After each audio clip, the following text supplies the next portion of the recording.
I'm Bob Short, and this is Reflections on Georgia Politics, sponsored by the Richard B. Russell Library at the University of Georgia and Young Harris College. Our guest is Rusty Paul, former Georgia State Senator, former chair of the Georgia Republican Party, former member of the Stone Mountain City Council, and a former member of the Bush administration. Rusty, that's a mouthful. It is, and now I'm a former member of the Sandy Springs City Council, so I've done. Oh, I missed that. Yes, yes. I served one term and just finished up last year. So, Right. The new city. the brand new city. I was part of the Tell us inaugural. about that. How do you transition from a sort of a not rural but suburban area into a city? Well, it took 35 years to do it. I mean, it was a long time coming, and a wonderful lady who's the mayor there now, Eva Galambos, was kind of the person who started that effort in the 1970s. And for a variety of political reasons, it took a long time, mostly because Sandy Springs was perceived to be kind of the heart of the Republican power center in Metro Atlanta. It was called, the nickname of it for years was the Golden Ghetto, and then of course the legislature being dominated by Democrats, they really weren't fired up about creating a new city, a new political entity that would be dominated by Republicans. So for that and a variety of other reasons, it took 35 years and really only came after the Republicans took control. And then we had our first election in 2005, and the city's been unbelievably successful, and that's a story of Georgia politics unto itself that you ought to explore in one of these as well. Right. Well, Rusty, with your permission, we'd like to talk to you about your early life, Okay. your years as a public servant, and finally your life after politics. Okay. So let's get underway by finding out about Rusty Paul. Well, I grew up in a very politicized environment. None of my family had ever run for office, and they were, when I first ran for office when I was still just a young kid, my dad was appalled that I would get involved in politics. But I grew up in Birmingham, Alabama, in that area in the late 1950s and 1960s. And I don't have to tell you what a political cauldron that really was. And politics was all around. It's what everybody talked about. I mean, you would sit, it was rural Alabama, you'd sit on my grandparents' porch, my parents and uncles and cousins, and everybody would sit there, and they were talking about what was going on in Birmingham and the rest of the South, the changes that were going on.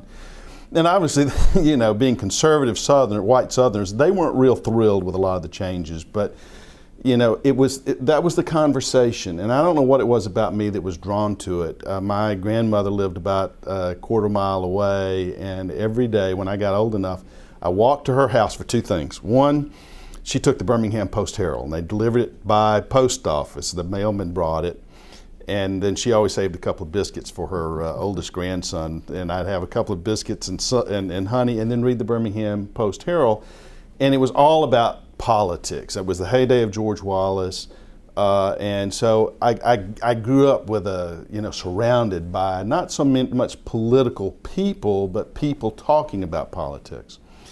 And I'll never forget when Governor Wallace was running over there, he couldn't run for re-election. I worked for a little radio station in my hometown of Aniana, Alabama, and the owner of the radio station was one of 7 state senators who filibustered the bill that prevented George Wallace from succeeding himself. So Lurleen Wallace was running, and in fact, Senator Bentley, and none of those 7 people were ever elected to any office in the state of Alabama after that again. But as a kid, growing up on a farm, I had 2 hours of freedom in town every Saturday. My mom had a 2-hour hair appointment, and I went with her, and I got to roam the streets of a small southern town, doing the things that little boy's not supposed to, going to the pool hall and stuff like that, But one Saturday, I heard music, a country band, I think bluegrass music, coming from the courthouse. And I walked up, and there was a flatbed truck parked in front of the courthouse, and there was a band. And all the farmers and their wives were in town. And so after about 10 minutes or so of listening to the music, excuse me, a big black Ford or Mercury drives up, and out jumps George C. Wallace. He jumps up on the flatbed truck and launches into one of his patented speeches, and I'm sitting there watching. I'm probably about 13, 14 years old. And in the middle of the speech, he just kind of reached over and he got to that part where, you know, I'm going to talk about what we've done for Blount County, Alabama. He reached over and an aide handed him a piece of paper. He literally read it off and then handed it back. Never missed a beat, went right into his speech. And it was, to me, I was offended by it. I said, you know, this guy has no clue what he's done for my county. If they hadn't given him that sheet of paper, he would never have known. And I grew up, and while my grandfather was a big Jim Folsom fan, and Big Jim kind of collapsed in that campaign, and it really came down to George Wallace and Ryan DeGraff and Reed. And I was a big Ryan DeGraff and Reed fan in that 1962 race in the 3rd grade. And so, you know, I was not a Wallace guy to begin with, and that just kind of offended me for some reason or other. I don't know why, but so I grew up in that environment. And my dad, every Sunday night, after church, we drove to Birmingham, which is about 30 minutes. My dad worked for a magazine here in Atlanta, and they shipped the magazines by bus, and he picked them up on Sunday at the Birmingham bus station, which where John Lewis and the Freedom Riders were beaten. And I knew that the police station was literally across the street.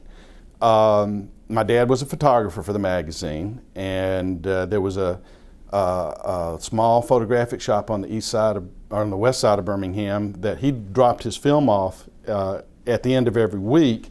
And then while he was traveling, one of my jobs was to go by and pick up that film, and it was operated by a gentleman and his wife named Chris Doss. Chris's daughter, Alice, was my age, and she was one of the 4 girls killed in the 16th Street church bombing. So that world was not abstract to me. It was real. I knew the people. I knew the places. I knew the Birmingham civil rights area was a very compact. It's just a very small area, just a few blocks from the 16th Street Church, where they started the marches through the Kelly Ingram Park to the City Hall to the bus station. All that stuff is literally 2 or 3 square blocks, where all this history has occurred. So I grew up in that environment. And so at a very early age was surrounded by politics and the impact of politics. And I watched my hometown of Birmingham. I came to understand very early on the importance of political leadership, particularly when I came to Atlanta right after that, when I graduated from college. Birmingham had been the same size as Atlanta. In fact, it was called the Magic City. It was the one place on earth where you had coal, limestone, and iron ore, the 3 elements needed to make steel. It was all right there in one location, and Birmingham was growing unbelievably. It founded in the 1870s and was the fastest growing city in the South. And then George Wallace and Bull Connor came in with their political leadership in a negative sense and totally stymied the growth of that city, ruined its reputation nationally. And then watching Atlanta, which is 150 miles away, same kind of city, same town, different political leadership, Ivan Allen, Carl Sanders, and having the right kind of political leadership made all the difference in the world in the communities. And so as a result of all that, at a very, very young age, I don't know why I was able to absorb and process that kind of information. I became politicized myself and realized that if I wanted to do something politically or do something significant in my home area of the South, Alabama and Georgia, then politics was the way to do it. And I realized that one of the problems of the South was the absence of a competitive political environment. You had the primaries and that was it. And I believe that the South was somewhat politically retarded because of the absence of a strong 2-party system. So being basically conservative, believing that we needed to develop a 2-party system, when I came to Atlanta, I began to get involved politically and looking for a campaign. I attended church, and I rented an apartment when I came to Atlanta. My wife and I, we'd married right out of college, and we rented an apartment in Avondale, and I was going to church there. And I went out on Sunday morning and looked at a bumper sticker, and there was a guy who was a member of our church, who was running for the DeKalb County Commission. And I asked one of the church members that I knew, I said, "Who is this guy?" And he told me he was, a local insurance guy running for the county commission. I said, "Is he Republican or Democrat?" He said, "Well, I'm not sure. I think he's a Republican." I said, "Well, ask him to call me." And nothing happened that week, and I saw him again at church the next week and said, "Your guy never called me." He said, "Oh, I didn't call him." In about an hour after I got home from church, a guy by the name of Jim Kelly, who became one of my early mentors, called me and said, "Hey, we're going to have a campaign meeting this afternoon for Jim Armstrong. I understand you want to help. Why don't you come?" And that was my very first involvement in active politics. I got involved in that local political campaign. Because my background was journalism, I could write, and so I did press releases, and I started learning politics from the grassroots up at local elections, how to manage the local races, and got involved in the local in the Republican Party of DeKalb County, and just kind of began to work my way up. And that was 1976, and I actually by then I bought my first house in Stone Mountain. It was in the city limits, and I got to checking, and sure enough, we had a city election in November, well, actually early December of 1977. So I thought, I think I'll run for city council, but I knew enough that I couldn't just show up and run, and so I'd start going to city council meetings and got to understand what was going on and ran. To my surprise and everybody else's, I won. I beat one of the only football heroes the city of Stone Mountain ever had, a guy by the name of Phil Ash, who was Fran Tarkington Center at the University of Georgia and grown up in Stone Mountain. And I learned a very valuable lesson. My daughter, who's now in her 30s, was 11 months old, and I put her on I literally hand printed my brochures because we had no money, and put her picture on the front and said, "Why Rusty Paul wants to be your city councilman," and talked about creating a city that she could grow up in. And then 2 years later, I put my picture on it. I won in a landslide the first time. When I put my picture on, I won 5 by 5 votes. So I learned a very valuable lesson early on. You know, that's why politicians kiss babies. That's kind of how I got involved in politics. It's a long-winded story, but that's the path that got me started. Well, what happened next? I ran and was elected to the city council in Stone Mountain and served 4 two-year terms. Fortunately, it was a nonpartisan election, so nobody knew about my political affiliation. I don't think if they'd known I was Republican, there'd been absolutely no way I would have won. But I'll never forget, right after the election, we were at a little banquet around town. I was a couple of seats down from the mayor, and somebody leaned over to him and said, "Hey, do you know you just elected a Republican to your city council?" I thought he was going to choke on his steak, and he leaned over at me and said, "Is that true?" I said, "Yes, Mayor, it is." And he thought about it for a while, and then he didn't say anything else. And his name was Randolph Medlock. He was one of the longest serving mayors in the state of Georgia and was really an important mentor to me. He taught me how to govern.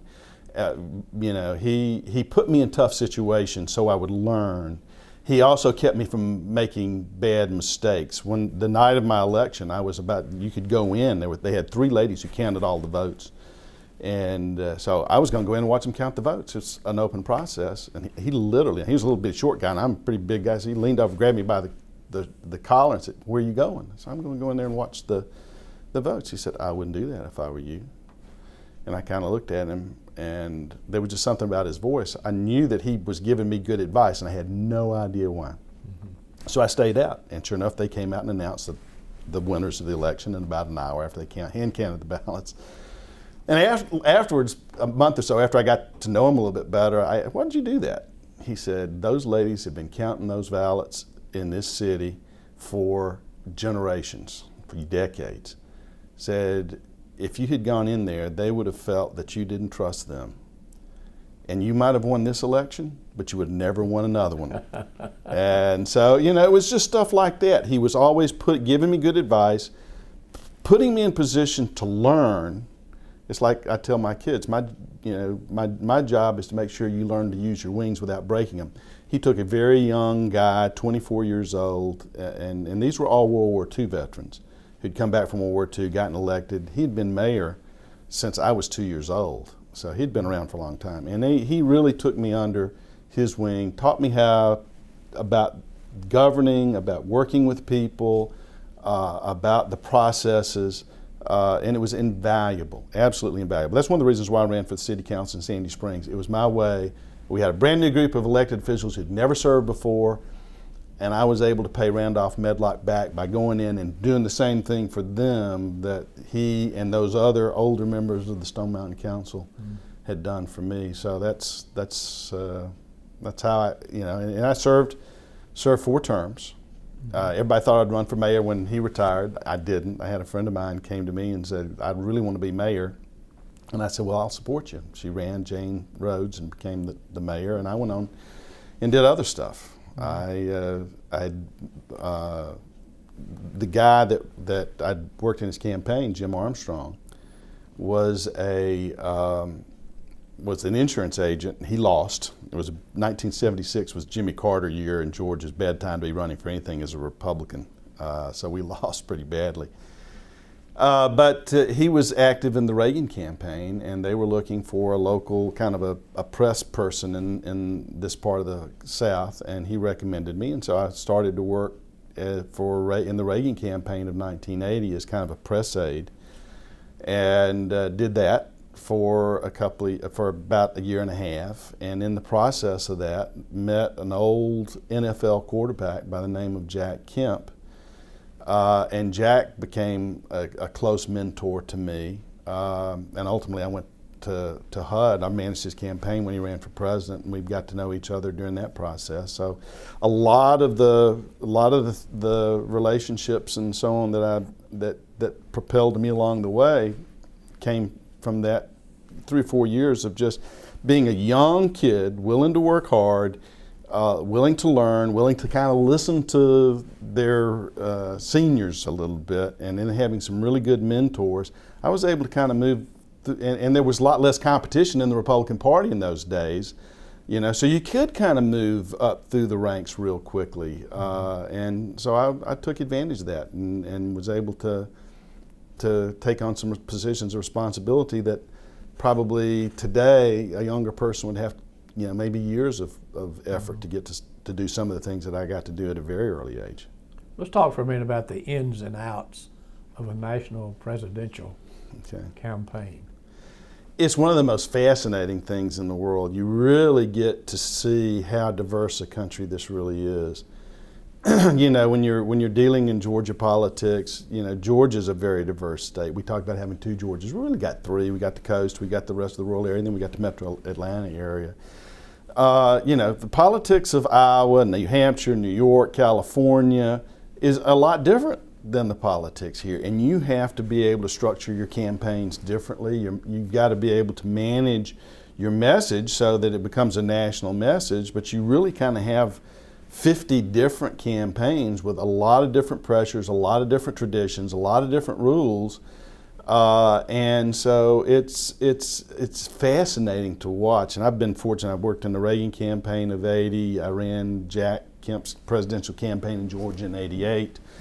Got to do work at the national conventions. Then worked for Steve Forbes in both his presidential campaigns, and did a little bit of work for Giuliani in the last one. And it's unlike any other thing in politics because you're under a microscope constantly. Everything you think, say, and do is analyzed, and yet it's a very lonely existence. You can, you're a big, if you're a senator from New York or California or a governor of Georgia, when you go to Iowa and New Hampshire, they don't know and they don't care. That you're a big wig in your local area. They just really, they have their own set of things that they're looking for. And you have to, it's a very lonely existence. You go out, you used to, if you're the governor of Georgia, which Jimmy Carter was, you go hold a speech, you're gonna have a room full of people. When you go to Iowa to hold a speech, you're lucky if you got 10 people sometimes in somebody's living room. And so it's a lot of retail politics. It's just murder on a political figure's ego because they're having to answer questions and be poked and prodded and dealt with in ways that they're not. And so a lot of ways, it's a very humiliating process for the candidates when you sit back and watch what they go through and so on. But it's fascinating because no other country chooses its leadership the way we do. And so you really go through a crucible when you're involved in a national campaign. The pressures, the scrutiny, all of that is just so intense. You know, you're having to go talk to over a kitchen table with some lady who's important in some small county in New Hampshire or Iowa. She's important in about a 5 square mile area, but in the big picture, you know, she's not that important. But in that race, in this area, in this caucus, in this primary, that lady's important, and you better, you know, you better be nice to her and give her the answers she's looking for. And that's how we do it. It's amazing. Well, before you became a state senator, you were chairman of the Georgia Republican Party. Right. Very historic time. Mm-hmm. Tell us about it. It was a marvelous time. It was probably the most fun job I have ever had in politics. Well, I've been fortunate to hold a lot of elective office. The thing that I've always been most fascinated by is how you put elections together. And being chairman of the Republican Party gave me an opportunity to do that. And we did some things that were really kind of historic. You're right. It was an interesting time. We're in the middle of the transition. You know, the Republican Party really kind of started in the 1950s in Georgia. You had what we call post office Republicans, which were the people that you know, ran the post office whenever there was a Republican administration, and you had African Americans, and that was pretty much it. And they were a very outcast, excluded group. But in the 1950s, you had a lot of World War II veterans coming back into Georgia who had served under General Eisenhower. And he was kind of a nonpartisan Republican, if you would. And so a lot of people in the South who'd been involved in World War II voted for General Eisenhower because he'd been the guy who won the war, and they'd served under him, and that kind of trumped politics and got some people to thinking about politics differently. And then the Goldwater campaign of '64 activated a lot of conservatives. And I was 12 years old, and I went to bed with you know, most kids listen to transistor radio, they're listening to the baseball game. I had my transistor in my bed listening to the election returns. So, yeah, I was not your normal child. But I came back from Washington. I'd worked as assistant secretary at HUD for Secretary Kemp. And I had a group of people in the carpet industry in Dalton who knew me before I left. And they, for some reason or other, decided that I would make a good state party chairman. And so I went up to Dalton to meet with them 3 times, and they made the case. And I made the case back that, you know, I've been out of the state for 4 years. I've been in Washington. I'm starting a new business. You know, it's the last thing I need. And after the last meeting, I told them no. The third meeting, I was driving back, and I'll never forget where I was. I was at the intersection of 285 and 75, and I just thought, well, you know, it'd be a good way. You probably won't win, but it'll be a really good way to get back in the state, get around the state, get networked, and meet people again since you've been out of the state for a while. Because politics is very dynamic. People come, people go. And so I called, you know, one of my very first cell phones, and I called him and said, I've changed my mind. I think I'll run.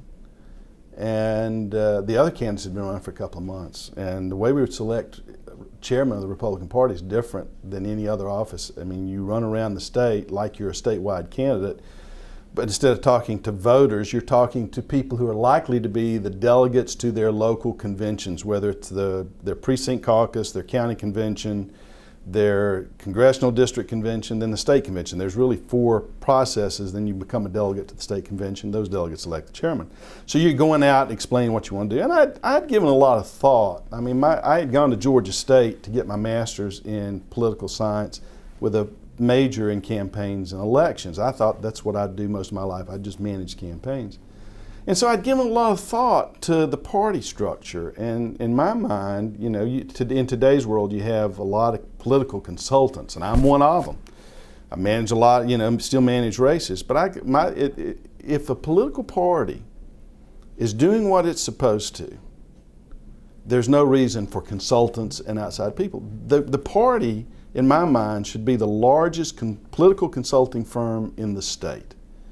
And that's what I went around to the state talking about. I said, look, we can turn this thing in. We can do some interesting things. One, I'm going to take 10 young Republicans right out of college, right out of high school, wherever we get them.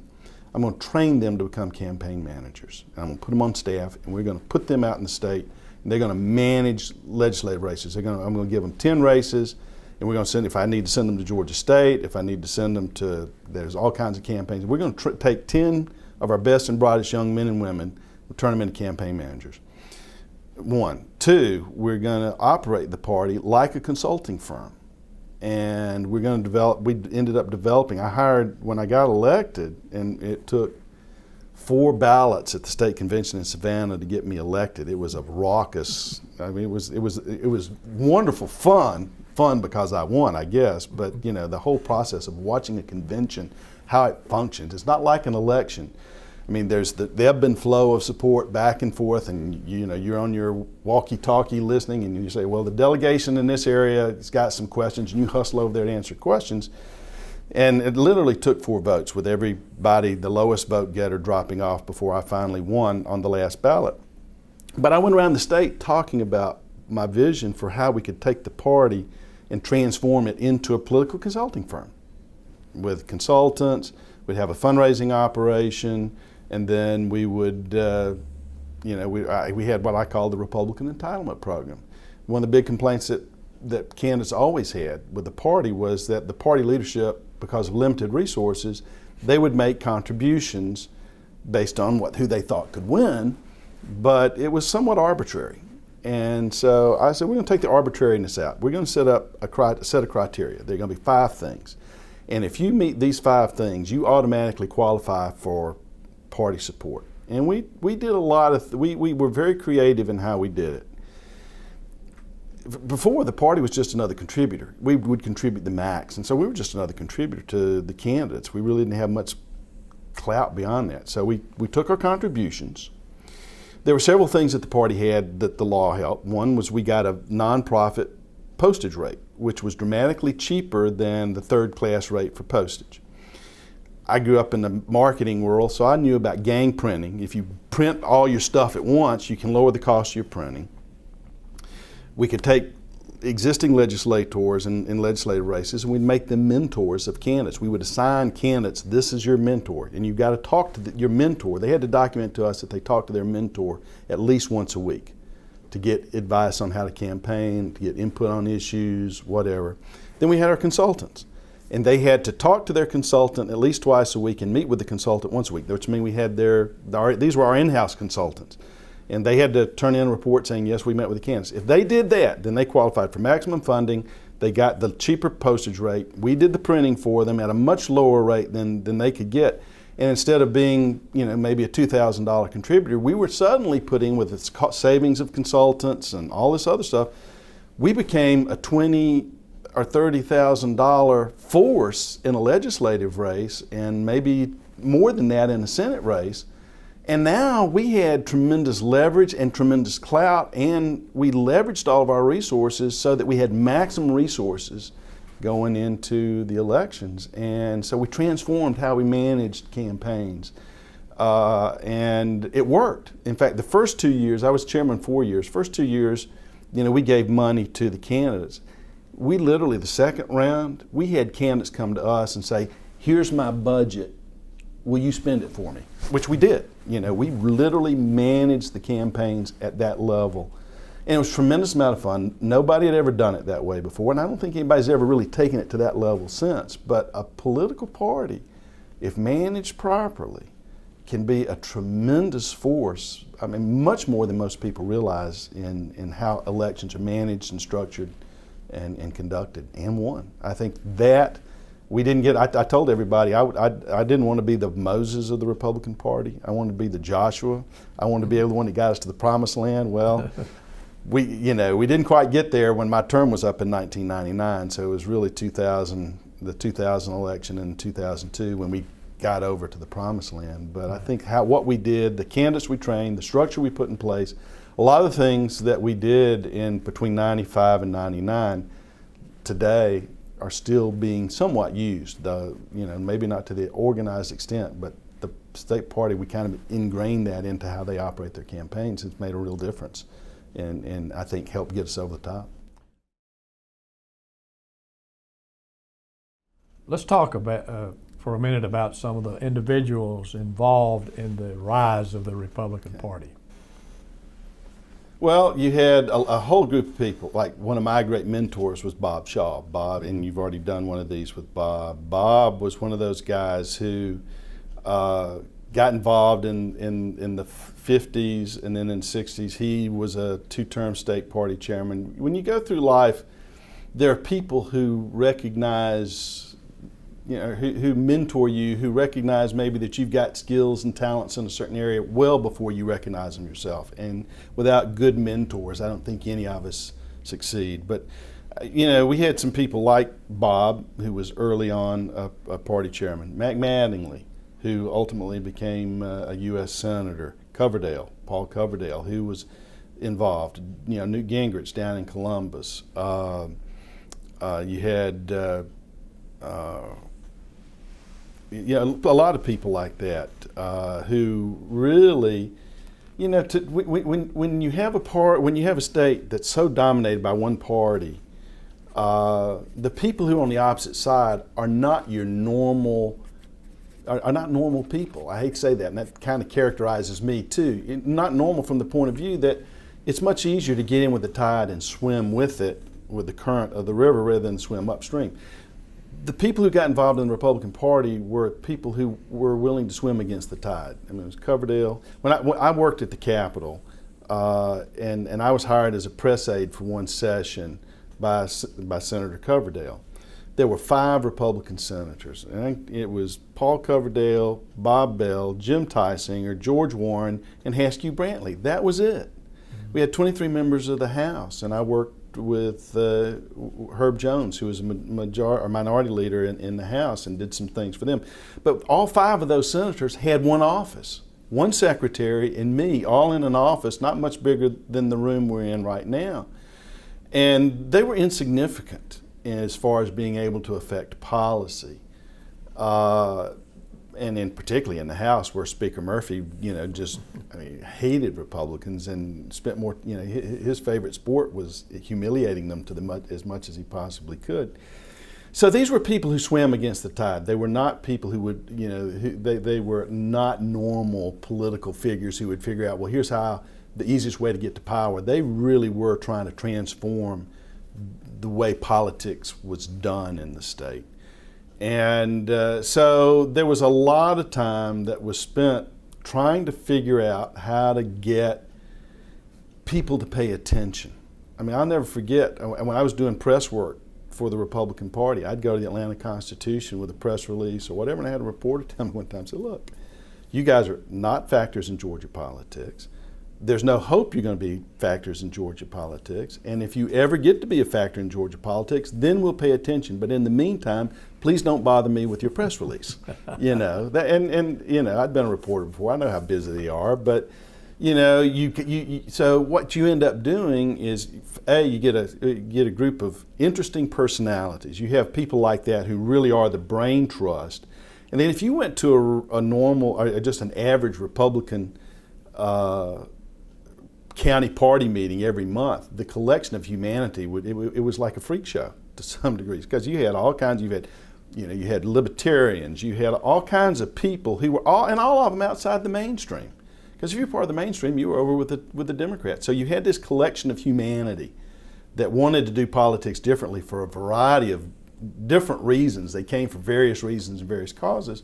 But the people that we just named were kind of the brain trust. And you had people like Matt Patton, who was a former chairman, who was a mentor to me. Bob, I worked closely with Mattingly when he was chairman of the party. And they were trying to get a structure that would allow us to figure out how to win elections. And your candidates, we would go out to recruit candidates. Ideally what you want to do when you recruit candidates, you want to go to the Chamber of Commerce, or you want to go to some, a church with, some place where they have real strong ties in the community. We'd go out, and I'll never forget, when we were recruiting a candidate, it was 1978, and the chairman of the Republican Party in DeKalb County was at the Shell station in downtown Clarkston. And we needed, Walt Russell was running, it was a House member from Clarkston, was running for commission chairman, and there was a vacant seat there.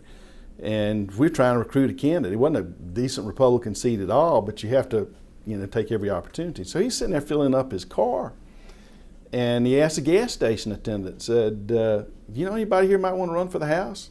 And he said, yeah, I got a customer who might want to run. She knows the neighborhood pretty well. And so Jim called her up, said, no, I don't think I'll run, but my husband might. And so sure enough, we recruited him. Roy Groves ran for the House. We got killed, absolutely slaughtered. He didn't even take his own precinct in that race. But, so you would go out, recruiting was just, you just throw bodies at the ballot just to have names on there and to try and, field a team of people.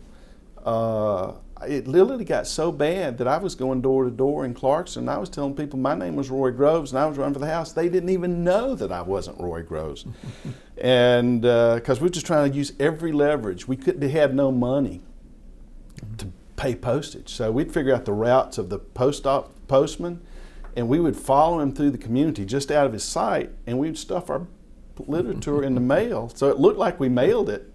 And then would, to try and get our message out, just to look like a campaign. We would sit in rooms full of people. We'd have men and women folding envelopes and hand stuffing them. All this stuff is done with technology today, and we'd hand write out the envelopes. It was it was socially, it was a wonderful time, but it was an impossible way to manage campaigns. But that's what we had to do. We had no money, no resources, no respect, no dignity, and we were just doing what we could to get a little bit of attention and maybe win. We had some successes. The night Roy lost, I was also managing Tommy Talbert. Tommy was was one of the few House members that we had. And he was in a real tough election because he represented South DeKalb and it was going through some demographic changes, and we were able to pull him out one more time.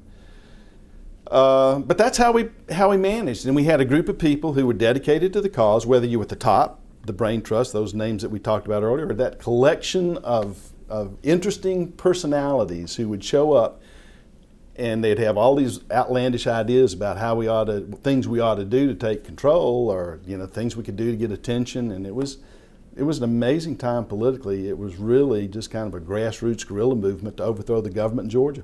It was wonderful to be a young guy in the middle of all that. Let's talk about some mileposts. 1964 had to be a milepost in Georgia. It was. I mean, you had the first real competitive election. The Goldwater campaign mobilized and motivated a group of mostly young adults. They were people, mostly my parents' age, when I got to Georgia and got involved in politics. As I said, I went to bed listening, and I woke up, I was so excited because Alabama had elected about 3 or 4 members of Congress. I know Georgia had done the same thing. Ben Blackburn and Bo Calloway and people like that got elected in that era. It was fascinating, but it gave that collection of humanity that I just described hope. And hope is the most powerful thing in politics, because if you got hope, then you'll work harder and you'll think harder and you'll try and figure out what you got to do to win. So 64 gave Republicans hope, and that was followed up by some pretty decent elections in 1966. And of course, all of this was a real reaction to what was going on in the civil rights movement and Nixon's Southern strategy, and there was a whole lot of things that emerged during that period. But we were able to have some successes. We elected some people to the Georgia Senate and House. It was the first time we really had any, even though they were relatively insignificant number-wise, we did elect a few people who came in and distinguished themselves, and we had people that we could then begin to start using as role models for other candidates. They came in, they were Tommy Talbot, I mentioned earlier, people like Walt Davis, people like that were just phenomenal people who were good office holders who served as role models for others. And then we could also prove to people, yeah, you can get elected in some pretty tough districts as a Republican. So that hope that 64 generated was kind of the impetus to what really started a 30-year revolution in politics. And I don't mean to always use biblical allusions, but there was a reason Moses wandered through the wilderness for 40 years. He had a group of people that had been slaves, who come from slaves, who had been slaves for generations. He had to get a different mindset of people out to go into the promised land. Well, that's the way the Republicans were. We had to have a generation of just kind of older, Southern people who had, like my grandmother and my great grandmother. When I was sworn in for the Senate, we were walking. My dad and I were walking across the Capitol, and we stopped at the Gene Talmadge statue, and he just looked up and said, "Your great grandmother thought that man could walk on water." You know, those people were not going to take the Republican Party where it needed to go. We had to have a group of younger people who thought differently, who worked differently, and that hope from '64, and then we moved on in. You know, Nixon was elected in '68. He had a Southern strategy. You had old line Democrats like Strom Thurmond switching parties, and you started that whole. You could see kind of things were changing. You didn't know how long it was going to take, but we did know that from my studies at school, I knew intuitively that from the political socialization that once you form your political identity, barring some cataclysmic event, you keep that. So you literally had to start working on the younger generation and get them to think differently, and then you just had to kind of wait till that older generation passed. So from '64 to '92, that's kind of the transition that was going on.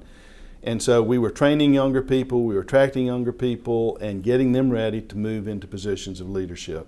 And that's kind of what '64 did, and it touched off that whole process. And any political transition, literally, of that earth-shattering type, takes a long time to effect, simply because of the ingrained political attitudes that you've got to overcome. And so that's what we were able to do. We just kind of kept the pressure on. And then when we got those office holders in there, in the legislature, we started developing, we started using the parliamentary procedures to our advantage. We'd force votes that the Democrats, because of the unique nature of the coalition they had, they couldn't.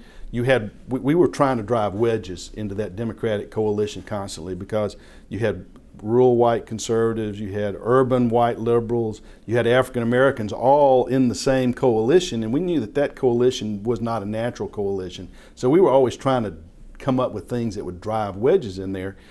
And so we would have, we'd set up votes on the House and the Senate that would put stress on that coalition, hoping to break it apart. And that took some time too. And then we would take those votes and use them, because a lot of these particularly in rural parts of the South, those votes that we were forcing them to take, that their leadership was forcing them on party discipline to take, were not going to be necessarily popular back home. And so then in our direct mail and all those little things we stuffed in the mailboxes, we talked about, can you believe that, he's one guy here in your town, and when he gets up to Atlanta, he votes this way. And it takes a while, because they know these people. They don't quite believe it, but over time, it begins to seep in that, hey, there's something not right here.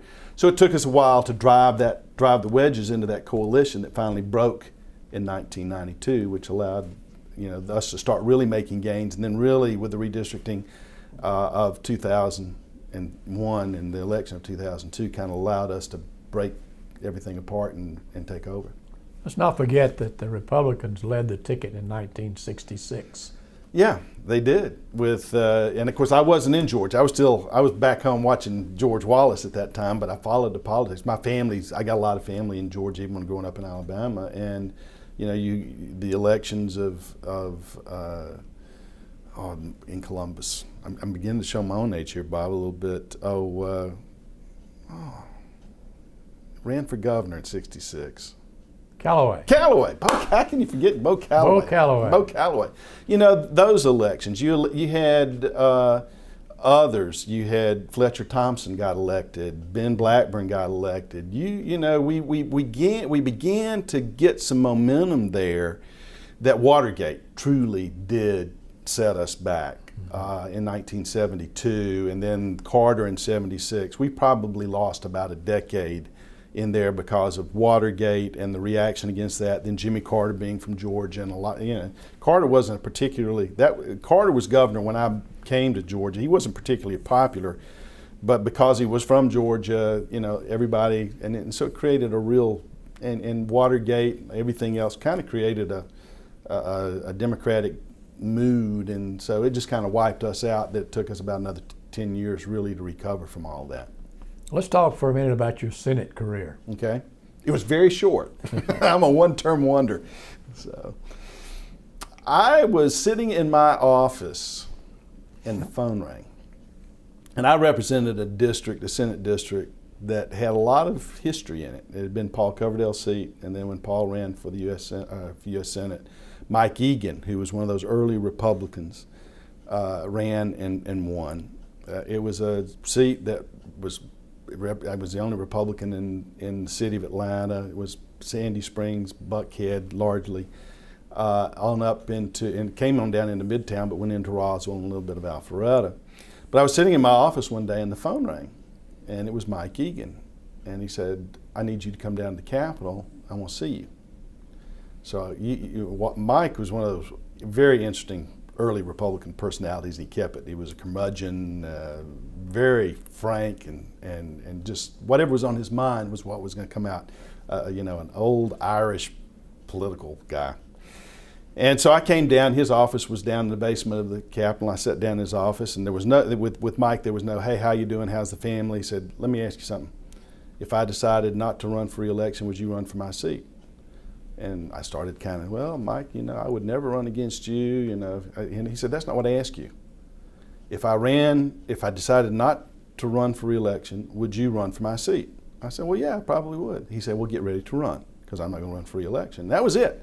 30-second conversation, and I was out of his office. So I started putting a campaign together, and I was scared to death in that campaign. I'd been chairman of the state Republican Party. I'd been telling everybody how to run campaigns and so on. And I ran scared because I said, everything that you've said, everything you've done, you're going to be putting on the line if you don't win this election. And it was a very competitive election. We had 5 really good candidates running for this seat. It was me, John Mitnick, who had run for Congress in DeKalb County, a guy who's in the legislature right now, Edward Lindsey, currently the majority whip, a young community activist named Jim King, who was hardworking, family was well connected, and then Art Morris. Art was a very wealthy attorney. And so we were running all together, and I put a campaign plan together. And when I got out there, and one of the very first pieces of mail that one of my opponents dropped, John Mitnick, had an endorsement from Mike Egan. I said, what in the world is this? I picked up the phone and called Mike. I said, Mike, I'm in this race because you asked me, you said to run. He said, yeah, Rusty, but I got to thinking, we don't have enough, this is one of the most ironic things I've ever heard anybody say, we don't have enough lawyers in the Senate, and I'm going to be leaving, and we need to have another lawyer in there. I said, Mike, if it had been anybody else, I'd just gone nuts on him, but being Mike, I said, well, that's Mike being Mike, there's nothing I can do about that. So I just got out and ran hard, went door to door. It was really, I'd left my office every day between 2 and 2:30 to go out, and by 3 o'clock I was on the street, and I went door to door every afternoon from about 3 o'clock until I saw the first family notice that they were having dinner, then I would go home, and did that 5 days a week. Saturday, I was on the street by 10 o'clock and went till night, and then Sunday afternoons after church, 1 till night. And I started in April. I wish I'd started in March because I still didn't get around to the whole district. But was in a runoff with John Mitnick, and then ended up winning and then served in the Senate. I was in the Senate, I was not your normal freshman senator, I guess. I'd been in Washington, I'd been chairman of the party, city council. So I kind of walked in, and because the leadership of both parties knew who I was, my very first meeting with the lieutenant governor was rather interesting. I walked in, he didn't even shake my hand. He said, are we going to be running against each other in 2 years? And I'd known Mark forever. I said, Mark, I don't know, I just got here. This is Mark Taylor. Mark Taylor, yeah. I said, he said, well, how are you going to play it? Are you going to be one of those partisan guys, or are you going to try and work with people? I said, Mark, I'm very adaptable to my job description. My job description for the last 4 years has been chairman of the party and to win elections and go out and try and beat people like you. And I did that to the best of my ability. My job description's changed. I'm now a state senator. My job is to work with people and try and get things done. And I said, but truthfully, you're going to have more to say about that than I do because you're in charge. I'm a rookie senator. And then he kind of calmed down, and we had a nice little conversation after that. But there was for some reason or other, I could get under his skin. There were a few times when I thought he was going to throw the gavel at me on the floor. And we were misbehaving back there, trying to throw sand in the gear still. I mean, we were still a minority, so we were trying to figure out how to get some electoral advantage out of it. And it was me and Eric Johnson, Casey Cagle, Sonny Perdue, Tom Price.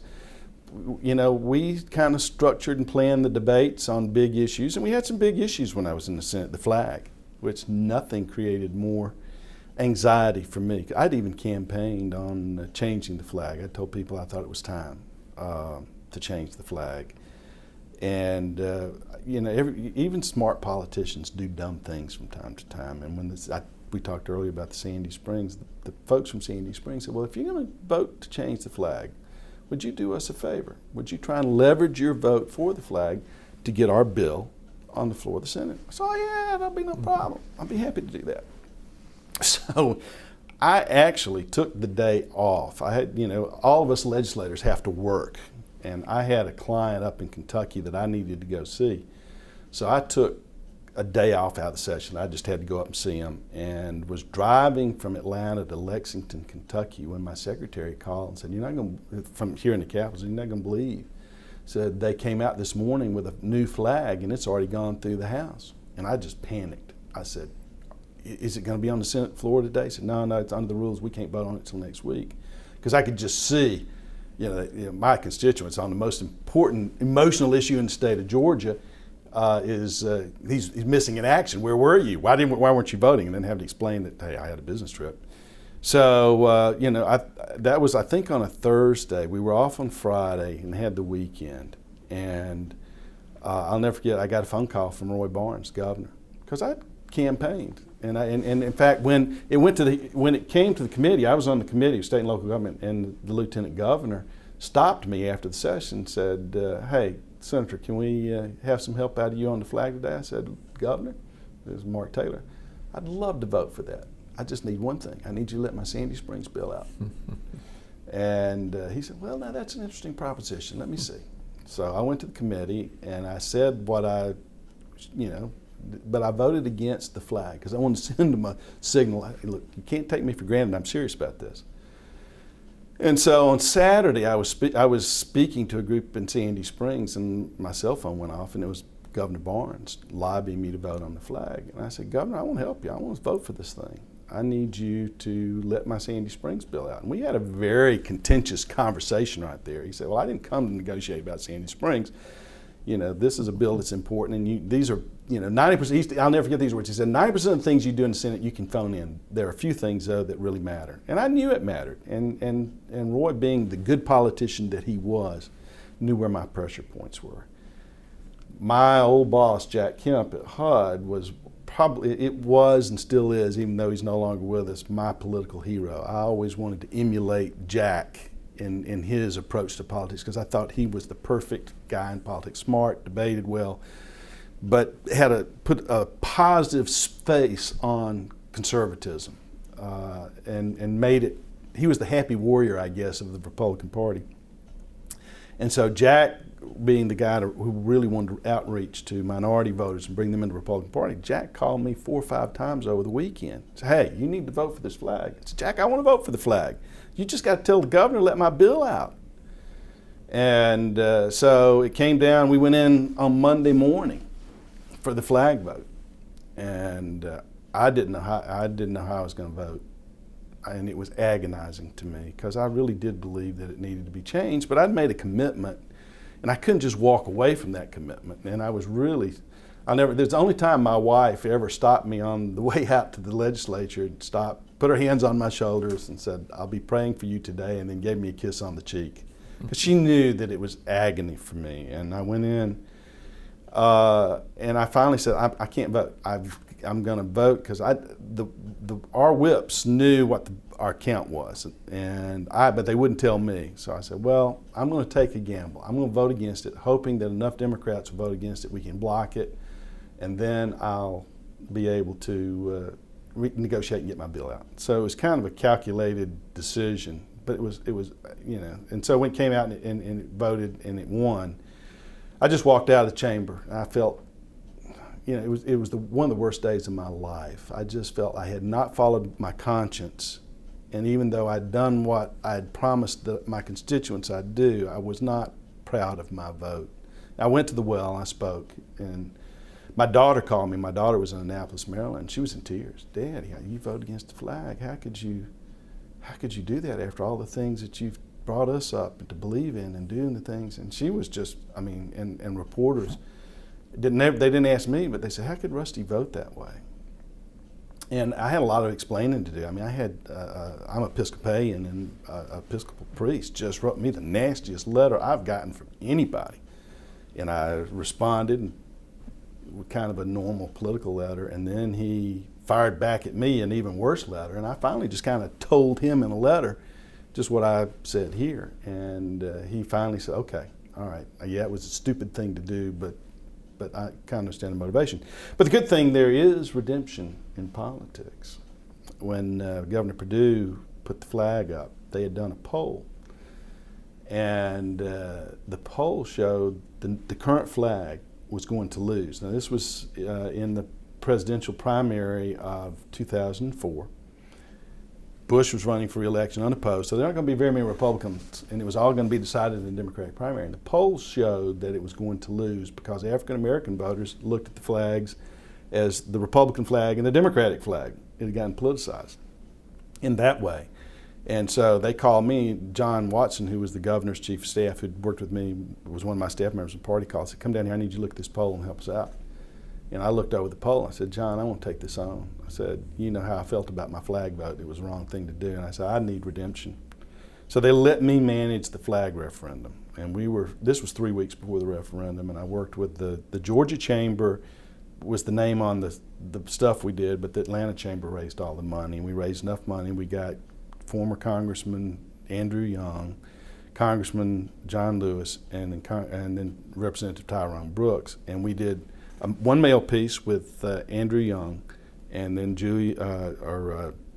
Congressman Lewis and Representative Brooks made auto calls to all Democratic voters, but we were targeting African American voters.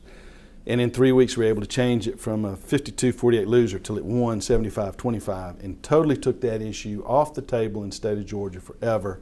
So I went from the worst thing I ever felt that I'd done in politics to the thing that I'm probably the proudest of, that we were able to take that issue totally out of Georgia politics as an issue. So there is redemption. Rusty, as the Republican Party gained strength in Georgia, there were several Democrats who changed parties. Yeah. What effect did that have on the party? Tremendous. We had, and it was not an easy thing for the Republican Party to go through. I mean, we had, Sonny Perdue switched. When I was chairman, Sonny switched, and I'll tell you that's a fascinating story. Just Sonny switched. But we had, Nathan Deal switched. We had Mike Bowers switched. All these major political figures. We actually had a couple of Republicans switch to Democrats. Kathy Ash switched so this realignment of politics in Georgia shifted as people felt they needed to get on one side or the other based on where their philosophies were. The grassroots activists in the Republican Party were somewhat reluctant to take some of these people. I knew Sonny Perdue really well. When I was party chairman, I knew we were going to be facing him down the road. I knew that after Barnes, it was probably going to be Perdue would be the next Democratic governor nominee. I'd already started building a file on him. I actually went out to Tucker. He spoke to Oglethorpe Power, and I heard he was coming out. I literally drove out to listen to him speak so I could start getting a feel for him because I didn't know. And one day my phone rang, and it was Eric Johnson, who was the Republican leader of the Senate, and said, "Are you sitting down?" I said, "Yeah." He said, "Is your door closed?" I said, "No." He said, "Stand up, go close your door, and then come back, sit right down." And he said, I came back. He said, "Is the door closed? Are you sitting?" I said, "Yes." He said, "What would the party's reaction be if Sonny Perdue switched parties?" I said, "I never hesitated." So we'd take him in a heartbeat. But the grassroots Republicans were somewhat, they weren't sure. They had worked real hard. They'd put all the pieces in place, and they say, now they saw all these old line Democratic political figures coming over to kind of capture their harvest of all their hard work. And so there was a little bit of reluctance, and I'd go around the state, and I'd say, look, again, using biblical analogies, sometimes you have to come across almost as a good Baptist preacher to be a good politician. I said, in the Bible, it says, "Judge not that ye be not judged." I can't tell whether these folks have had a real conversion or not. So, but I have to accept the fact that they are genuine and sincere in their switch. But the Bible also says, "By their fruits ye shall know them." And I guarantee you, we're going to be very good fruit inspectors. We're going to check their fruit, and if they don't measure up, then we'll take care of it in our own primaries. Well, it turned out it was very helpful. You know, Sonny Perdue, Nathan Deal, Mike Bowers, all these folks brought an understanding. The Republicans had everything we needed to govern except for the knowledge about the inside operation of state government. And these folks brought that to us and gave us the insights, the last little bit we needed to kind of push over the top on how to structure the government at the state level. And they brought it. And they all of them have become, you know, well accepted within the Republican Party. And it was the last push of the battering ram that allowed us to knock the barriers down and take control. But it was a hard sell in some cases. And some people, we had one guy who switched out in Gwinnett County, a state legislator, and the legislature, when I was party chairman, the legislators kept griping about him. And I said, well, let's just take him out.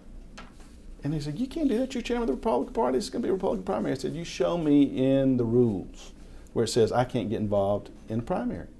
I said, if he's not measuring up to our standards, then let's take him out. You find me a candidate that you can live with, and we'll take him out. And we did. We managed a campaign, and we went after him. If the parties aren't willing to clean up their own candidates, then who's going to do it? And I believe that's one of the responsibilities that parties have, and they're always reluctant to do it. But we did. We took a guy out who was a bad member of the House and replaced him with a young guy, Mike Cohen, who's still there and a very good legislator.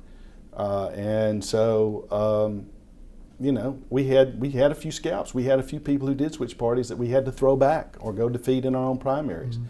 But by and large, those people were tremendous additions that got us over the hump. But Johnny Isaacson ran a tremendous race for governor against Governor Miller. Right. And Guy Milner ran an even closer race. Yeah. So the Republican Party was moving right along without the switchers. It would have happened. It was inevitable. That coalition that the Democrat, there was only one thing that was holding that coalition of the Democrats in place, and that was power. That was the control of the General Assembly and the governor's office. And you saw when that, and there were people who were smart enough to see it coming and knew that. And there were people who reacted viscerally to how the Democrats were managing holding on to that power.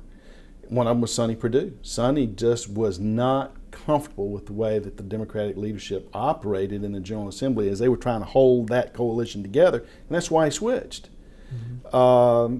And same way with Mike Bowers. But it was inevitable. The Republicans, the forces that were in play in Georgia politics and in the South and in the nation were inevitable that what happened.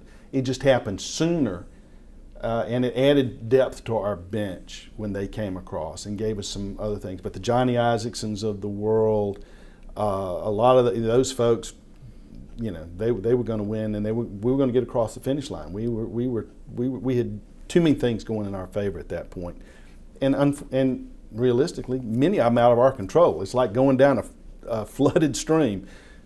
In an election, sometimes all you're trying to do is keep the boat in the middle of the river and not turn over.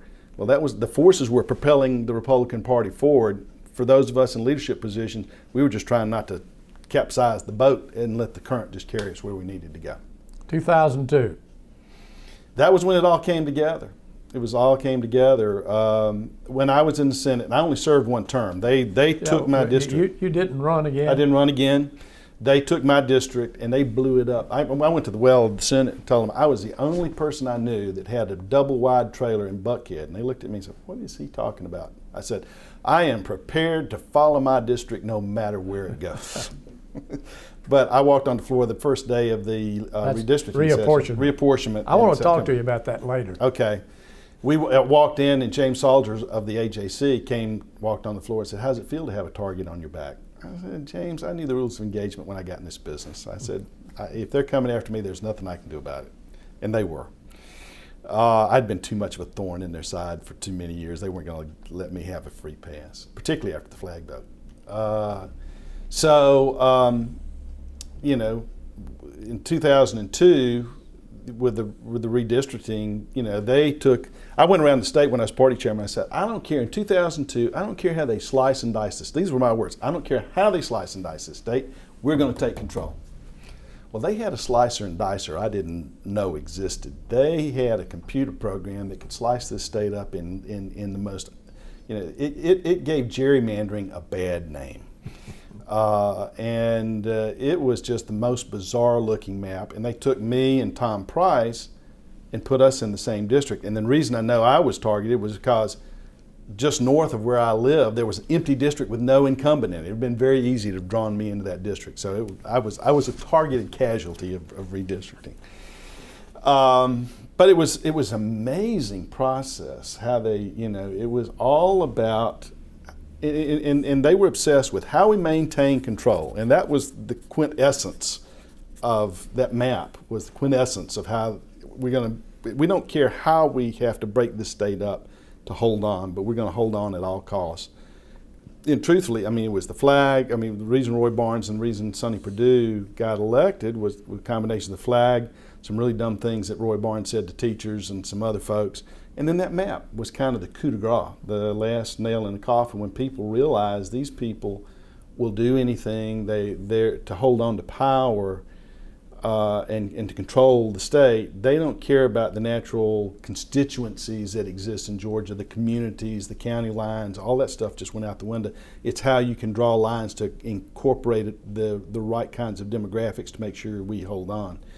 And fortunately, the courts threw it out, and then that allowed first of all, they had not only had they targeted me in redistricting, they targeted Sonny Perdue because he'd switched parties, and they gave Sonny a very difficult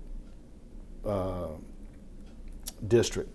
And so I went to Sonny, but the guy who really got to help push Sonny into the race was Garland Penholster. Garland was our chief recruiter in the House. I mean, the guy was phenomenal. He's a former basketball coach. And he'd go anywhere and talk to anybody and recruit them. He recruited the candidates who were over there right now, most of them. And so he decided that Sonny needed to be the Republican candidate for governor. And he came to see me. We were wonderful friends. And he said, we need to get Sonny in the race. I said, I agree with you. So Garland got a petition together, people in the House, Republicans, to support him. And I went in, sat down with Sonny on a Friday afternoon before we left and said, hey, you need to really think about this. And so he went home. He said, well, let me talk to Mary. And he called me on a Sunday night and said, we've talked about it. I think we're going to get involved. And that started, you know, the whole process of, you know, we needed a good quality candidate. I mean, Mike Bowers had been a good quality candidate, but he'd run into some issues.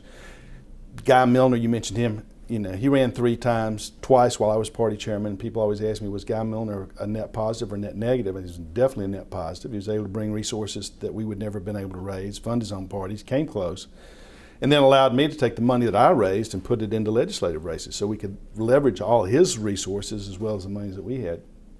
So, you know, 2002 was when all the pieces really kind of came together. When the courts threw out the map, we got Sonny into the race. In my mind, I didn't know that whether Sonny could win that election, but we would set him up to run 4 years from then. And it was just, the walls had fallen by that point, and we were able to go in. I'll never forget, they asked me to do the TV interviews down on the floor of the campaign. I was sitting there, I was doing an interview, and I looked up they had a board with all the results, and I saw Ware County come in, and that Sonny had won Ware County. This was about 9:30, and I didn't say on TV, but I said to myself, it's over.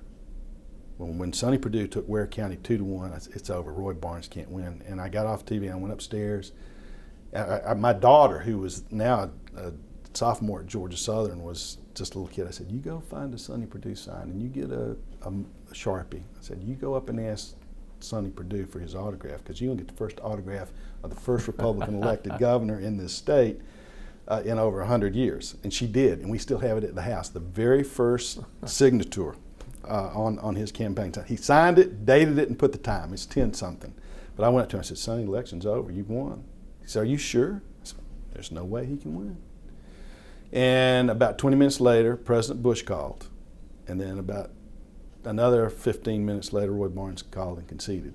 And to be in that room when the very first Republican governor was elected. I'd been in a room one time when another Republican governor, I was in Virginia when Gilmore was elected governor, because one of my former executive directors was his campaign manager and he invited me up. But it was to be in that room when we all realized that a lifetime of work had finally come to fruition was one of the most emotional times. You know, to get the president call and you be there, part of that, and then be in the room when Roy Barnes called to concede, and you realize that all the work, all the heartache, all the indignities, everything that you'd done in a lifetime had finally come together, and you were there to be part of it. It was just an amazing, amazing time. One of the mileposts we missed was 1980, the Mattingly race. Mattingly race. Mm-hmm. That was the Reagan race. That was the other thing that really kind of pushed Georgia over the top in nationally. I mean, you know, you had Goldwater in '64, Reagan, and I was, as I told you, I was a press aide to Reagan. I was at our headquarters here in Atlanta during that race, and go home to be, you know, win the governors, be the president, be involved in that. It was just an absolute thrill, and I'll never forget. I was listening to WSB radio, and I lived in Stone Mountain, and I had a long driveway that went up like this, and then there was a carport. I pulled up on the carport when WSB projected, it was like 2 o'clock in the morning, I think, projected Mac Mattingly was going to win, and none of us felt that that was possible. So that just showed, I mean, you had Mattingly, you know, won. We picked up a lot of legislative seats. Reagan was president.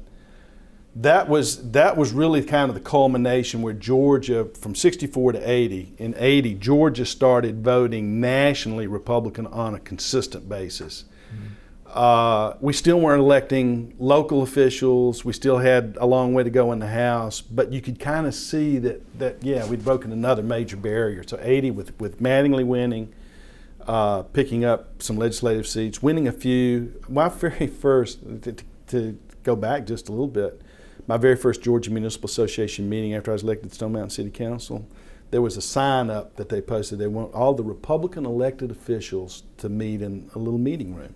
So I said, okay, that's me. I went. There were 5 of us. In the whole state of Georgia, there were 5 local officials who admit to being Republican. Lillian Webb, who was the mayor at that time of Norcross, George Israel, who was the mayor of Macon, me, there was a guy here in Atlanta, Richard Guthman, and then the mayor of Bowden, Georgia. There were 5 of us that showed up for that. And then when I was first elected to the Sandy Springs City Council, they asked all the local city officials to come up to the front of the state convention. We filled up the whole area. You know, so you go from 5 elected officials in the state who'll acknowledge, and then 80 really kind of pulled everything together with Reagan, Mattingly. You know, we weren't able to hold it all together. I mean, Mattingly was only able to serve a term, but it was still an important milestone where Georgians were electing Republicans at a statewide level. You can argue that Herman Talmadge lost that race instead of Mac Mattingly winning, and it doesn't matter. It gave us another talking point. Look, we can elect people statewide. We've got a Republican senator from this state. So when we were going to recruit candidates, it was an amazing milestone that allowed us to go out and help build that bench and get people, you know, the people that we wanted and needed to running for these county commission, legislative, and other races that helped get us over the top about 12 years later. How long will this last? I think a long time. And I'll tell you, as successful and as proud as I am of where we've come with my party, I'm a little disappointed. The goal, at least for me, was never to destroy the Democratic Party. It was to create a competitive 2-party system, because I believe that self-policing that a 2-party system creates is important to maintaining a good, healthy political environment. It makes the people in office stay on their toes because they know that person over there is watching. If you don't have that, that's where you have problems with corruption and self-dealing and all kinds of. The problems with politics come from monopoly and the absence of competition. And I'm hopeful that while I want my party to win, I want us to stay on top, the worst thing that could happen to Georgia politics is we go back to being a one-party state. We need a good, healthy Democratic Party that we can beat every 2 years, but that we can we'll keep, be the police force. We need a good, strong minority. That was our role when we were in the minority. We were always watching, and if they got out of line, we would hold press conferences, we'd send out press releases, we'd go to the well of the Senate or the House, we'd do mail pieces, and it kept the majority on their toes. To have an effective majority, you've got to have a good, aggressive, smart minority. I think that's the role we played when we were in the minority. I hope that's what we did. That's what I would hope that we can't lose that part. We need, the goal is not to destroy the other party, it's to win and have better ideas, because the competition forces you to think. The hardest thing you do in politics is think. Coming up with new ideas, new solutions. It's very hard. I tell everybody, when the last original idea in politics, in Georgia politics, was? They scratch their head because they can't think of it. I said it was the lottery. Zell Miller's lottery was the last original idea in Georgia politics. I said, and it was reverse Robin Hood. You're taking money from poor people so that people like me can send their kids to Georgia on the Hope Scholarship. I make a big deal out of it. But the hardest thing in politics is thinking and coming up with ideas, new policies that really work, and then getting them in. Ronald Reagan did it with tax cuts. Right. And Jack Kemp was the guy who got him to do that. Before the Republican Party, when the Democrats would spend, the Republicans said, well, we got to balance the budget, so we got to raise taxes. Reagan came in and said, no, there's another way. We just cut taxes, generate more economic incentives for people, and then they can't keep spending the way they've gone because the deficit at some point even shocks them. So, those things are rare, good ideas, but the thing that forces parties to think is the competitive environment. And that's why we need a good competitive two-party system in this state and across the country to keep the party in power honest and to force both parties to approach the electorate with new ideas, new innovations, new solutions. You mentioned Zell Miller. What was your reaction when he was appointed by Governor Barnes to replace Senator Coverdale? I thought it was it really was. It was a slick move. Zell is a magnificent politician from the point of view of, he started out as a liberal. He ran as a liberal against Phil Landrum up in North Georgia, ran against Herman Talmadge. He was left of center, transformed himself into kind of a moderate, and then ended up being, of all things, a Republican. But I thought it was probably one of Roy Barnes' shrewdest moves politically, putting him in there because he was a respected figure by both parties at that point, and he was going to be very difficult for the Republicans to beat. There was probably any other Democrat that he would have put in there would have been a pretty good target for us. Zell was not. Mm-hmm. But then I think, I think probably within just a few months after he had appointed him, Roy began to wonder if it was a very smooth move for the Democrats, because Zell has always been a maverick. And he became the quintessential maverick when he hit the Senate floor. He was liberated. He was free to be whatever he wanted to be. He was not going to run for re-election. There were no constraints. He'd made no commitments or pledges. He just went up there to be Zell and just have the time of his life, being the maverick that he always has been and wanted to be. And he had a national stage.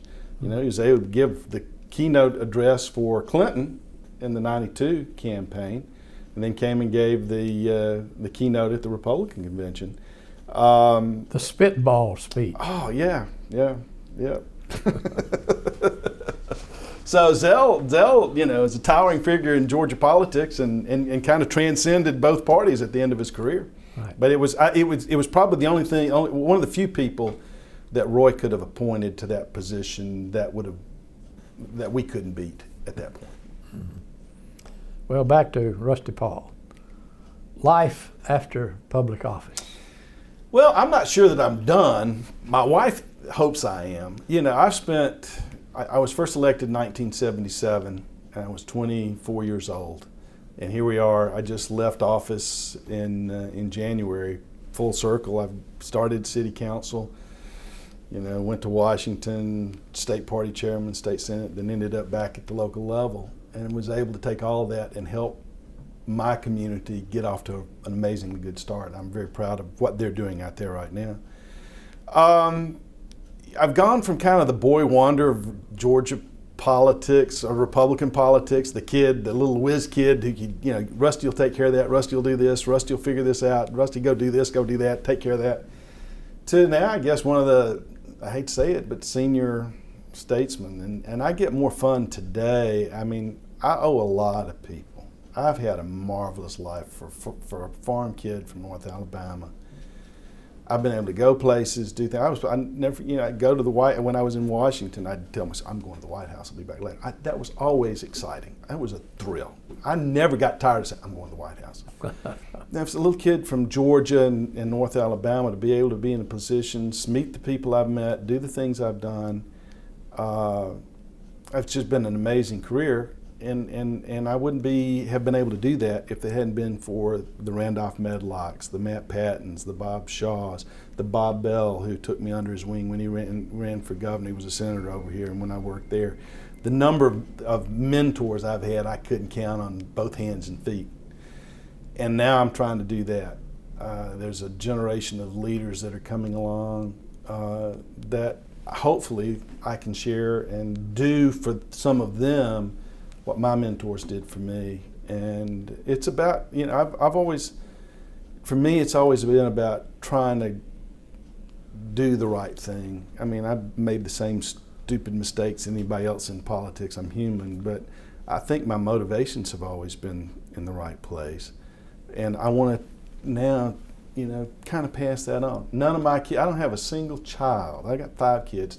It shocked me if any of them ever got involved in politics. They've grown up around it. One of my daughter's lifelong college friends just Googled me a few weeks. She saw me on television and had no clue that I'd been any of these things I'd done. She Googled me, found, and then she was just going on and on to my daughter. Do you realize about your dad? He was a senator. And Lauren was just so embarrassed. I mean, my kids don't even want to acknowledge that I've done any of this stuff or been involved, but it's given them some amazing opportunities. But none of them are going to do that. So to pay those people back who helped me get to where I am, I have to work with the next generation and help them and pass it on. And that's what I'm trying to do. So you have ruled out becoming a candidate? I don't know that I've ruled it out. I can't imagine running for governor. I made a pact with my wife. We've got 2 kids still in college. And she says after I get the last one out of college, then I can go do in politics anything I want to. But by that point, you know, the fire in your belly kind of banks a little bit, and they go down to embers. It never totally goes away. You're like the old firehouse dog. Whenever they ring the bell, you want to go charging out, but your legs just don't carry you nearly as fast as they used to. The fire that would propelled me into politics in my 20s and in 30s and even into my 40s, you know, it's kind of, so I'm not going to say no, that I won't ever be a candidate again. If there's something that I like, that I think that my talents and skills could be useful, then I would. But there's no towering ambition left for me to go be president of the United States or governor of Georgia or whatever. If there's an opportunity that I think I could have some fun, do some good, then, you know, it was something that interested me, then I might do it. But well, I notice you have not lost your interest in issues. No. Transportation. Yeah, I grew up in transportation. In fact, you're talking about issues in politics. My old boss, Jack, we used to argue. He didn't believe that that electoral politics could be successful in governing politics. He saw them as 2 different things. And I kept telling him, no, the skills that get you elected are also the skills you need to govern. So policy is the whole thing that motivates me. I mean, if you're not trying to affect positive change with the power that you get in politics, then what's the use in it? And I go back to my initial motivation. I saw what bad political leadership could do to a state and a community and a city So if you're not trying to make good things happen, whether it's figure out transportation, and I wrote an op-ed piece a few weeks ago, a couple of months ago in the AJC talking about how I thought transportation policy in Georgia was missing. We want to build all this stuff. We've got an infrastructure out there that we're just not figuring out how to optimize the efficiency of it. The red lights aren't coordinated and all this sort of stuff. And that's something I learned when I was in city council in Stone Mountain. In Sandy Springs, we had 116 red lights and they weren't talking to each other. And traffic was a mess. Once we got the traffic lights actually working and in sync and figured out the timing on them all and was able to hold them, traffic got significantly better in Sandy Springs. It's not perfect. So, the innovative solutions still fascinate me. And it's that's the hard part of politics, is trying to figure out what are the new ways of solving old problems. And that was just one that, based on my experience, I said, you can build, and what happened was it came in a conversation with a Fulton County traffic engineer one time. We were looking at a map of all the projects that were on the map. And I said, if you could wave a magic wand and put any project or set of projects into place to fix the transportation problems in North Fulton, what would they be? He said, you can't build enough roads to solve the transportation problems in North Fulton. And that was like an eye-opener for me, because I'd grown up in the construction. My dad was in the construction business. He was a photographer for Construction Magazine.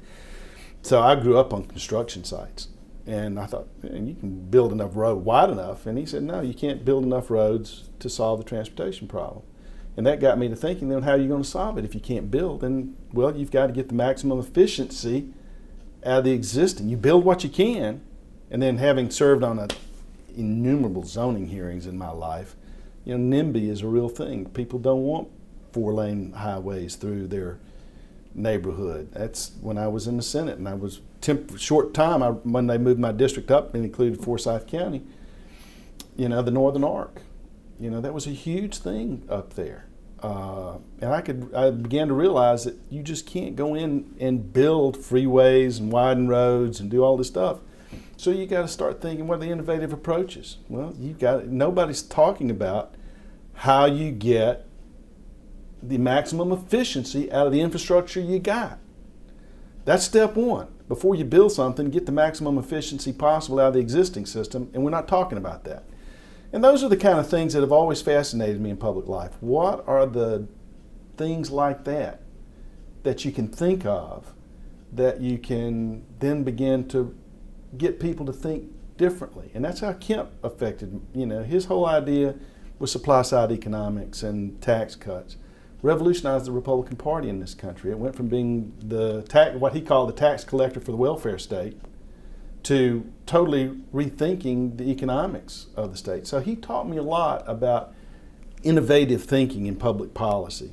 Don't sit there and accept just conventional wisdom. Use the mind that you've got to try and figure out new ways of solving problems. And so that's what, and I get fascinated by that. And it's the most exciting part. I love managing campaigns, but the most fascinating thing is coming up with a solution that nobody's thought of in a public policy area that's going to solve a real problem. Whether it's the flag, being able to figure out the electoral steps that are needed to change that so that issue's taken off the table, or whether, how do you fix transportation and thinking outside the box to do it. How do you fix water? Well, it's tough. We don't lack water. That's one thing Georgia doesn't lack, is we got plenty of water. The problem is geography. Our water goes elsewhere. Our water goes to Alabama. Georgia's borders largely are rivers. So you got the Chattahoochee on the west bank, and you got the Savannah and all the other tributaries there on the other bank with South Carolina. And they feel that they have, that part of that water is theirs, and it is. But this debate isn't about water. The debate between Georgia and Alabama and Florida is about Atlanta and economic growth.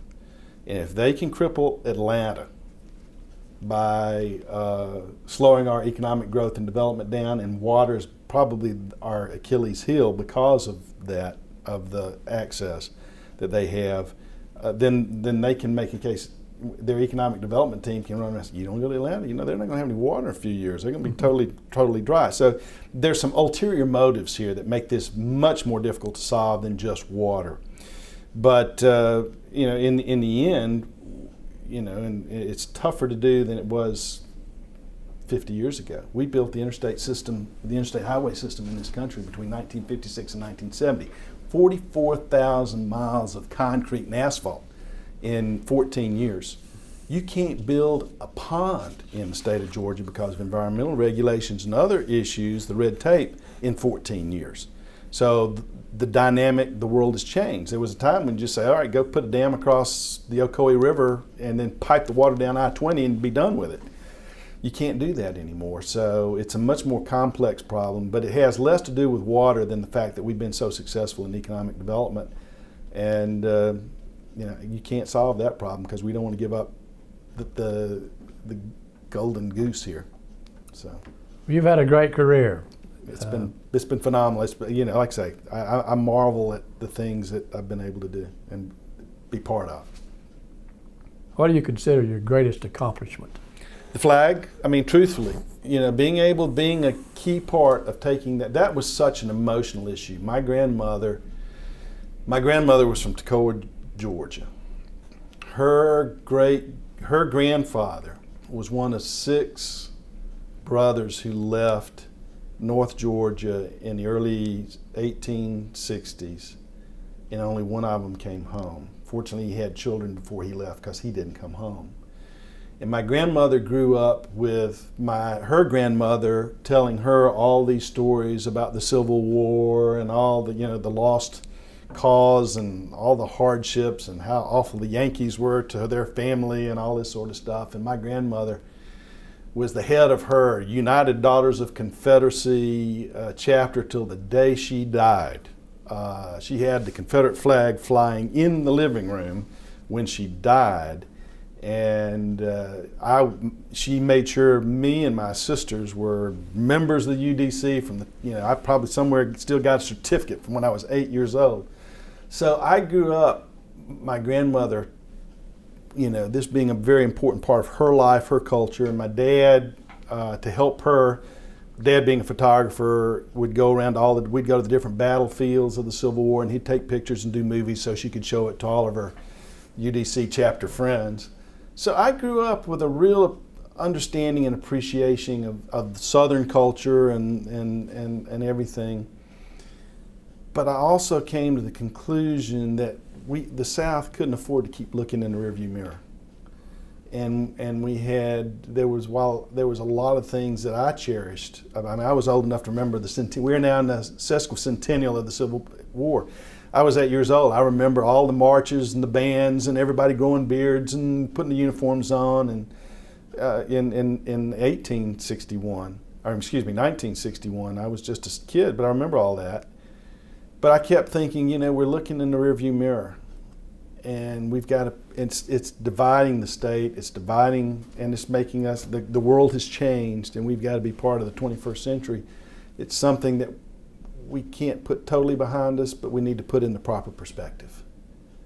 And I think that putting the flag aside helped us begin to put that conflict and all the aftermath of it more in perspective. And so from that, like I say, it gave me a sense of redemption from having done something that bothered me from the time I did it. Mm-hmm. But that's probably the proudest I've been. And then just a lifelong being just a little bitty cog in a larger effort to try and transform Georgia politics. I mean, and to see, Sonny Perdue, who's a dear friend, I think he's been a good governor. He's operated under very difficult conditions. 5 of his 8 years have been down economic. There's nobody that I would trust to manage the state finances. He's done a good job of making the state function and operate. We've had some problems with some of our leaders, it's growing pains. I think we've weeded some of that out, and I'm hoping that now we'll live up to the aspirations that we all had. And it was about creating a better system of government in the state of Georgia. It wasn't about power and control for power and control's sake.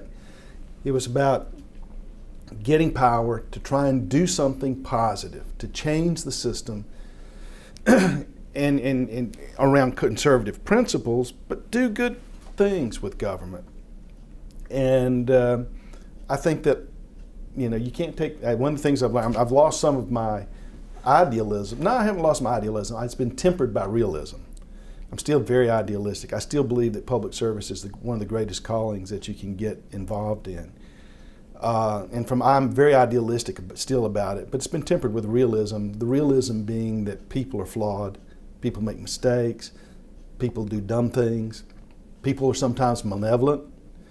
But if you get a group of people together and they're focused on a mission and an objective, and they have the right attitude, they're willing to work hard, and they're willing to work for a cause that's greater than themselves, they can do amazing things. And that's what I hope that I've spent my life doing, focusing on a cause that was greater than myself, putting everything I had into it, being part of a larger team, sometimes a small part, sometimes a larger part.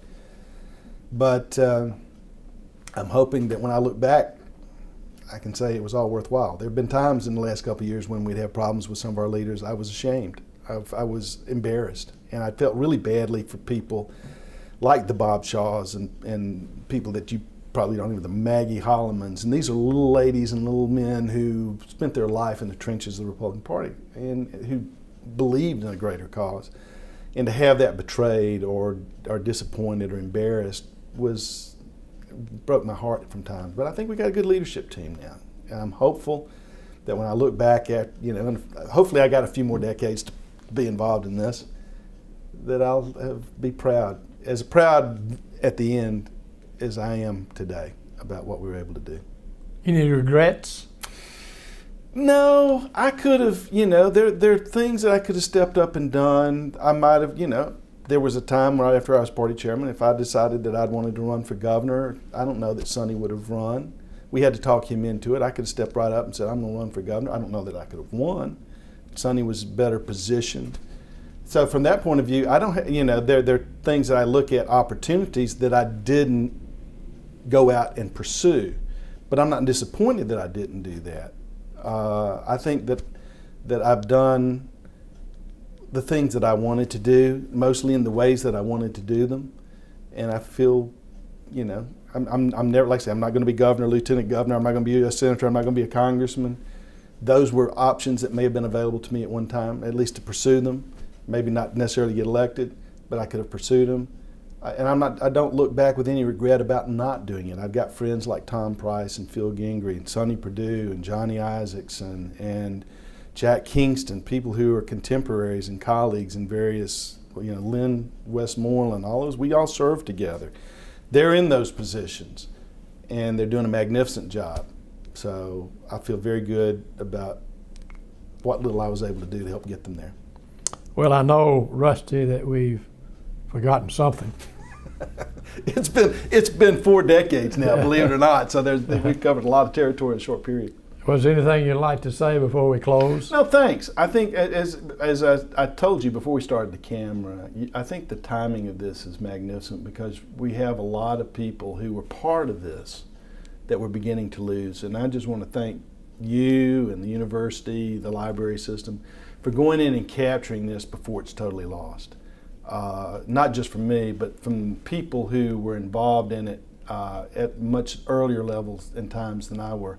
Those people were losing, and you're capturing a part of Georgia history that I think that was definitely transformational. Historians are going to be looking at the last 40 years to understand how we got here, what were the forces that were involved, and you're creating a magnificent resource tool for them to be able to do that. So I say thank you, and to the Vincent Institute and the library and everybody else who's been involved in this. Well, thank you. And I want to thank you on behalf of the Richard B. Russell Library and the Young Harris College Library.